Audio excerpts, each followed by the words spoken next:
नमस्कार, KKD news में आपका बहुत बहुत स्वागत है। मैं हूं अभय शुक्ला। आज की कुछ खास खबरों की तरफ रुक करेंगे, लेकिन उससे पहले बड़ी खबर है। बिहार के मुख्यमंत्री नीतीश कुमार ने बड़ा कदम उठाया है। नीतीश कुमार ने रविवार को पद से इस्तीफा दे दिया। उन्होंने जेडीयू विधायक दल की बैठक के बाद राज्यपाल से मुलाकात की। राजेंद्र आर्लेकर से मुलाकात कर अपना इस्तीफा सौंपा। नीतीश कुमार ने इसी के साथ बिहार में आरजेडी, जेडीयू, कांग्रेस और लेफ्ट का गठबंधन टूट गया। अब नीतीश कुमार बीजेपी के समर्थन से सरकार बनाने का दावा पेश कर रहे हैं। इस्तीफे के बाद नीतीश कुमार ने कहा है कि वहां सब कुछ ठीक नहीं चल रहा था। 1.5 साल गठबंधन था, वो स्थिति ठीक नहीं थी, कुछ काम ही नहीं हो रहा था। मैं नए गठबंधन में जा रहा हूं। नई सरकार में नीतीश कुमार सीएम रहेंगे। उनके साथ बीजेपी के 2 नेता डिप्टी सीएम बनेंगे। डिप्टी सीएम कौन होगा, इसको लेकर सस्पेंस बरकरार है। नीतीश कुमार नई सरकार में आज ही शाम 4 बजे मुख्यमंत्री पद की शपथ ले सकते हैं। तो नीतीश कुमार का जो ये ठोस कदम है, ये उन्होंने फिलहाल ले लिया है। तो अब कहीं ना कहीं भारतीय जनता पार्टी की सरकार जो है नजर आनी शुरू हो जाएगी। आज नीतीश कुमार जो है वो गठबंधन अपना बदल रहे हैं और जेडीयू विधायक दल की बैठक के बाद राज्यपाल से उन्होंने मुलाकात करी और अपना जो इस्तीफा है, वो इस्तीफा जो है बिहार में मुख्यमंत्री नीतीश कुमार ने दे दिया है। और आज नीतीश कुमार सीएम पद की शपथ लेने जा रहे हैं। गठबंधन पे उन्होंने बहुत ही बड़ा जो है एक तरीके से बयान दे दिया और कहा है कुछ काम नहीं हो रहा था। गठबंधन के साथ रह करके एक तरीके से बिहार को जो है वो आगे नहीं बढ़ा रहे थे, विकास जो है वो नहीं बढ़ पा रहा था। गठबंधन पे वो प्रहार करते हुए ये बयान दिए और एक तरीके से पूरा ये बाजी जो एक तरीके से कही जाए वो पलटती हुई दिखाई दी बिहार में। और ये राजनीतिक जो चुनाव जो राजनीति है, असलियत की जो राजनीति है, कहीं ना कहीं वो बिहार में इस बार देखने को मिल रही है। और मुख्यमंत्री नीतीश कुमार का जो ये पलटने का इस समय का जो कदम है, ये कहीं ना कहीं गठबंधन के लिए बहुत ही ज्यादा जो है नुकसानदायक हो सकता है 2024 के इलेक्शन के लिए भी, क्योंकि अभी जल्द में इलेक्शन है और बिहार में इस तरीके से उलटफेर हो जाना। मुख्यमंत्री पद की शपथ जो है नीतीश कुमार आज लेने जा रहे हैं। बीजेपी को समर्थन उन्होंने दे दिया। नीतीश कुमार ने गठबंधन के साथ में वो नाराज दिखाई दिए।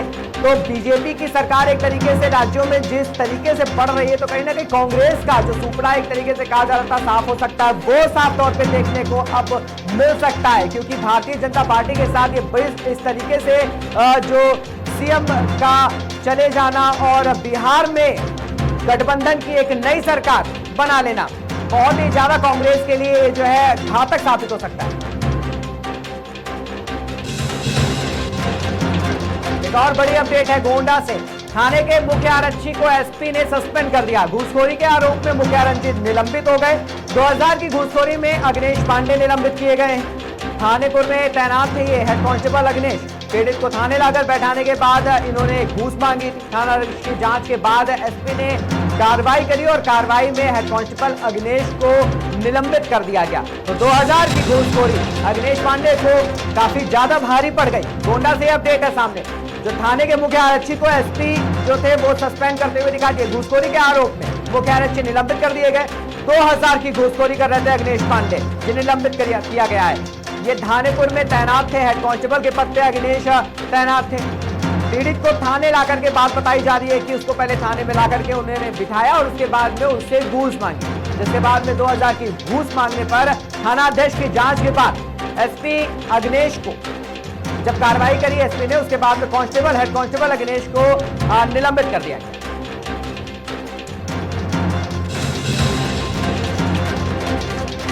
उत्तर प्रदेश की राजधानी लखनऊ से एक बड़ी update. Deputy CM Keshav Prasad Maurya ने एक्स पर एक पोस्ट करी है। बीजेपी ने 25 करोड़ देशवासियों को गरीबी रेखा के बाहर किया। प्रधानमंत्री के नेतृत्व में भाजपा सरकार ने कीर्तिमान बनाया। प्रधानमंत्री के नेतृत्व में भाजपा सरकार के नाम दर्ज होना गर्व की बात है। 2024 लोकसभा चुनाव को लेकर के कहीं ना कहीं जो है अब राजनीतिक जो पार्टियां हैं वो अब दांव पेच खेलना शुरू कर रही हैं। और अगर राजधानी लखनऊ से बात करें, उत्तर प्रदेश की राजधानी लखनऊ में, तो यहाँ पर डिप्टी सीएम केशव प्रसाद मौर्य है, जो लगातार ज्यादा समय पर अपने एक्स पर पोस्ट करते हुए दिखाई देते हैं। उन्होंने एक बार फिर बीजेपी को लेकर के पोस्ट करी है। उन्होंने कहा है, दावा किया है कि 25 करोड़ देशवासियों को गरीबी रेखा के बाहर किया गया है। तो प्रधानमंत्री के नेतृत्व में भाजपा सरकार ने एक नया कीर्तिमान बनाया है। ये पोस्ट में उन्होंने लिखा है, पीएम मोदी के नेतृत्व में भाजपा सरकार के नाम दर्ज होना गर्व की बात है।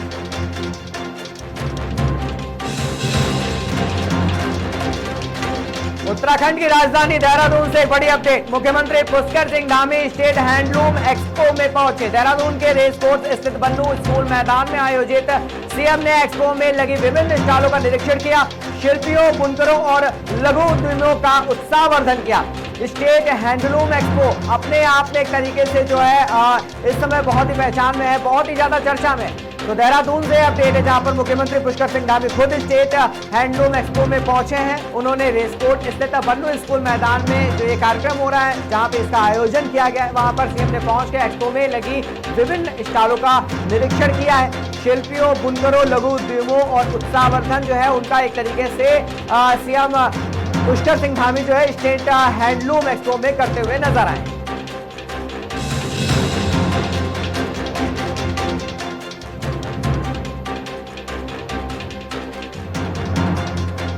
उत्तराखंड से अपडेट है, राजधानी देहरादून से अपडेट आ रही है, जहां पर हैंडलूम एक्सपो में मुख्यमंत्री पुष्कर सिंह धामी पहुंचे। रेसकोर्स स्थित बन्नू स्कूल मैदान में इस कार्यक्रम का जो आयोजन है वो किया जा रहा है, जहां पर जो स्टॉल लगे हुए थे उनका कहीं ना कहीं जो है पुष्कर सिंह धामी जो है वो निरीक्षण करते हुए नजर आए हैं। शिल्पियों और बुनकरों का, लघु उद्यमों का वहां पर पहुंचकर पुष्कर सिंह धामी ने जो है उत्साहवर्धन किया है। एक और अपडेट है देहरादून से, सूबे में कल परीक्षा पे चर्चा कार्यक्रम का आयोजन जो है वो किया जा रहा है। परीक्षा पे चर्चा कार्यक्रम को उत्साह के रूप में मनाएंगे, जिसका लाइव प्रसारण जो है वो भी किया जाएगा। शिक्षण संस्थानों में इनका लाइव प्रसारण किया जाएगा। प्रदेश के सभी विद्यालयों, उच्च शिक्षण संस्थानों में जो है वहां पर छात्राएं जो है वो वहां पर पहुंचेंगे और लाइव प्रसारण कहीं ना कहीं जो है एक तरीके से देखा जा सकता है, जहां पर अभिभावक और शिक्षण गण भी जो है वो बच्चों के साथ में मौजूद होंगे। तो ये कार्यक्रम का एक आयोजन जो है परीक्षा पे चर्चा, उसका देहरादून में जो है एक कार्यक्रम ये उत्साह के रूप में मनाया जाएगा, जिसका लाइव प्रसारण भी होना है। बता दें, लाइव प्रसारण जो है वो आदेश आया है कि हर संस्थान में किया जाएगा और सभी विद्यालयों में, उच्च शिक्षण संस्थानों में भी इसका प्रशिक्षण किया जाएगा, जहां पर छात्र छात्राएं पहुंचेंगे और अभिभावक और शिक्षण गण भी जो है साथ में मौजूद होंगे।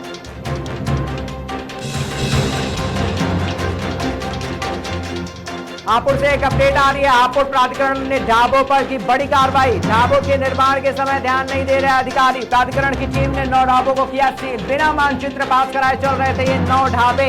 तो हाईवे किनारे अवैध रूप से संचालित हो रहे ढाबों पर कहीं ना कहीं जो है अब शिकंजा जो है वो कसना शुरू हो गया है। प्लॉटिंग पर भी जो है प्राधिकरण चल रहा है। मानचित्र के आधार पर जो है ये सर्वे हो रहा है और उन सर्वे पर जो भी ढाबे या जो भी अवैध प्लाट वहां पर आ रहे हैं उन्हें कहीं ना कहीं जो है सील किया जा रहा है उन ढाबों को, और ऐसे 9 ढाबे जो है वो सील कर दिए गए। तो हापुड़ से अपडेट है, जहां पर हापुड़ प्राधिकरण ने ढाबों पर बड़ी कार्रवाई करते हुए नजर आए। ढाबों के निर्माण के समय ध्यान नहीं दे रहे अधिकारी।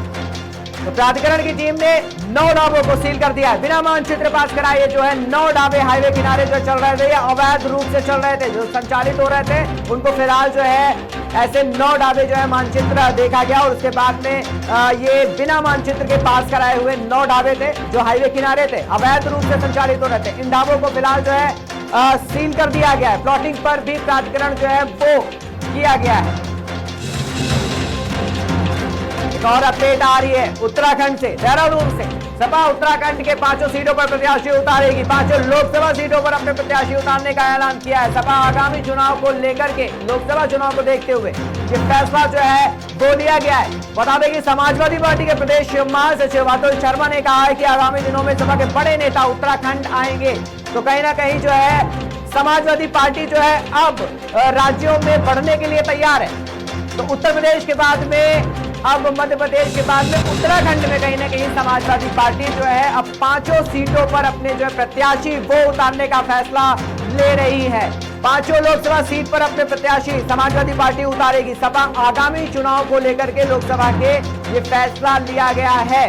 तो आने वाला लोकसभा चुनाव किनके बीच में टक्कर हो सकती है और कौन कौन सी पार्टियां जो है इस बार धमा चौकड़ी जो है मैदान में उतारेंगी, तो वो अब अगर देखा जाए समाजवादी पार्टी की बात करें तो समाजवादी पार्टी जो है उत्तर प्रदेश के साथ साथ अब लोकसभा के चुनाव को लेकर के उत्तराखंड में 5 सीटों पर अपने प्रत्याशियों को उतारने का फैसला ले चुकी है।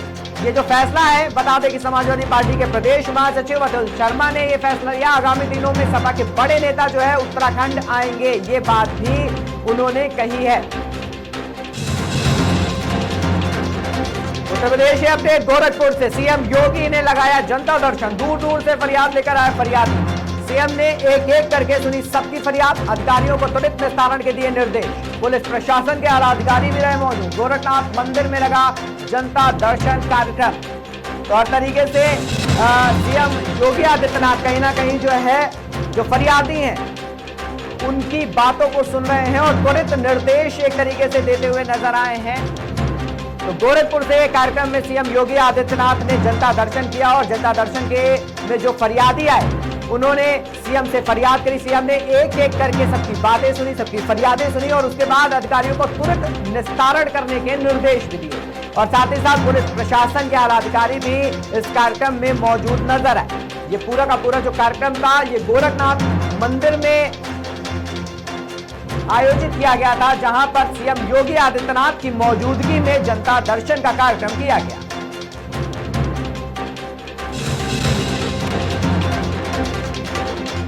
उत्तर प्रदेश के चर्चित अयोध्या शहर से एक बड़ी खबर आ रही है, जहां पर प्राण प्रतिष्ठा के बाद भक्त पहुंच रहे हैं। रामलला दरबार रामनगरी लगातार 5 दिनों से भक्तों के गुलजार है। 5 दिनों में 14 लाख श्रद्धालु रामलला के दर्शन कर चुके हैं। दर्शन अभी भी भक्तों की कतार टूटने का नाम नहीं ले रही है। गणतंत्र दिवस पर अयोध्या में 3 लाख भक्तों ने दर्शन किए हैं। तो उत्तर प्रदेश के अयोध्या में भक्तों की जो भीड़ है वो रामलला के दर्शन के लिए लगातार कहीं ना कहीं बढ़ती हुई नजर आ रही है। 5 दिनों से जब से प्राण प्रतिष्ठा भगवान की हुई है, रामलला के दरबार में लगातार भक्तों की जो भीड़ है वो बढ़ने का घटने का एक तरीके से नाम नहीं ले रही है। और दिन पर दिन जो ये भीड़ है रामलला के दर्शन के लिए बढ़ती चली जा रही है। आप तस्वीरों में भी ये साफ तौर से देख सकते हैं, 14 लाख श्रद्धालु रामलला के अभी तक दर्शन कर चुके हैं।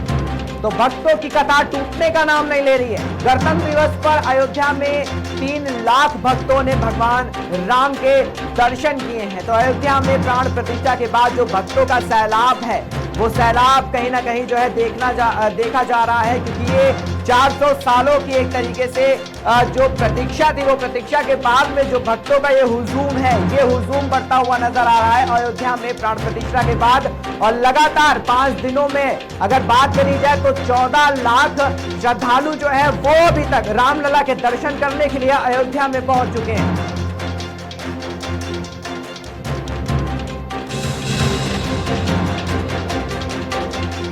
राजधानी दिल्ली से एक अपडेट सामने आ रही है। कालका जी मंदिर में बड़ा हादसा होने से हड़कंप, जागरण का स्टेज टूटने से 17 लोग गंभीर घायल, सभी को अस्पताल में भर्ती कराया गया। कालका जी मंदिर में जागरण का मंच जो था वो ढह गया बताया जा रहा है। जागरण के मंच ढहने से कई लोग घायल हो गए। 3 फायर टेंटरों को घटनास्थल पर भेजा गया, जिसके बाद में जो घायल थे उन घायलों को अस्पताल में भर्ती कराया गया। तो दिल्ली से अपडेट आ रही है, जहां पर कालका जी मंदिर में बड़ा हादसा हो गया। जागरण का स्टेज जागरण हो रहा था और उसका स्टेज सजा हुआ था और स्टेज अचानक टूट गया, जिससे 17 लोग गंभीर रूप से घायल हो गए, जिन्हें अस्पताल में भर्ती कराया गया। तो कालका जी मंदिर में जागरण का मंच ढह गया। जागरण के मंच ढहने से कई लोग घायल हो गए। 3 फायर टेंडरों को घटनास्थल पर भी भेजा गया।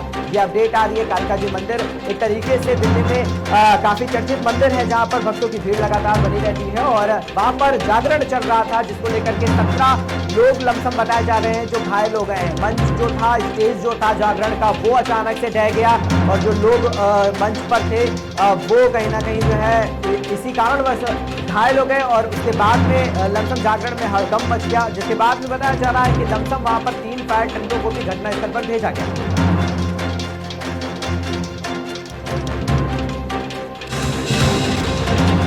और अपडेट आ रही है राजधानी दिल्ली से। उत्तर भारत में लगातार ठंड और कोहरे का कहर जारी है। दिल्ली एनसीआर में कोहरा और ठंड का प्रकोप लगातार देखा जा रहा है। लखनऊ समेत यूपी के कई जिलों में कोहरा और ठंड भीषण कोहरा और कड़ाके की ठंड से जनजीवन जो है वो प्रभावित है।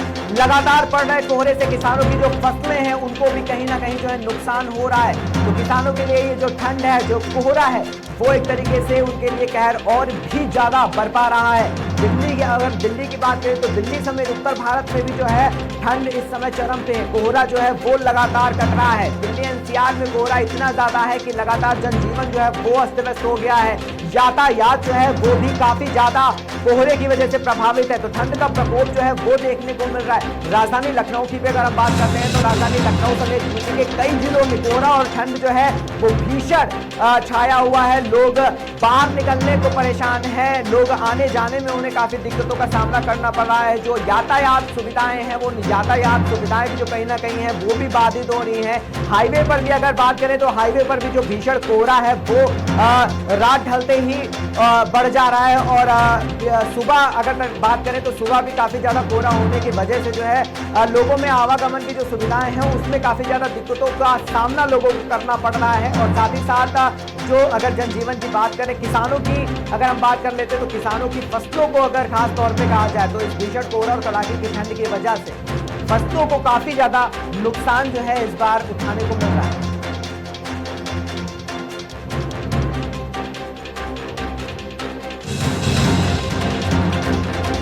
और बड़ी अपडेट आ रही है बस्ती से। लालगंज के प्रधान परिवार का पेट पालने के लिए मजदूरी करने को मजबूर। परिवार का पेट पालने के लिए लालगंज प्रधान को करना पड़ रहा है मजदूरी। ये हम नहीं, लालगंज की गांव की नहीं, उनकी आरोप की जांच रिपोर्ट बता रही। लालगंज प्रधान को मजबूर होकर मजदूरी करना पड़ रहा है। तो देख सकते हैं गजब है लालगंज प्रधान की गरीबी। ग्राम प्रधान ने से कराए गए विकास कार्य की ग्राम प्रधान के खाते में जो भेजी गई 2,18,026 रुपए की पहली मजदूरी, उसके बाद ग्राम प्रधान को भेजी गई 30,552 रुपए की भी मजदूरी।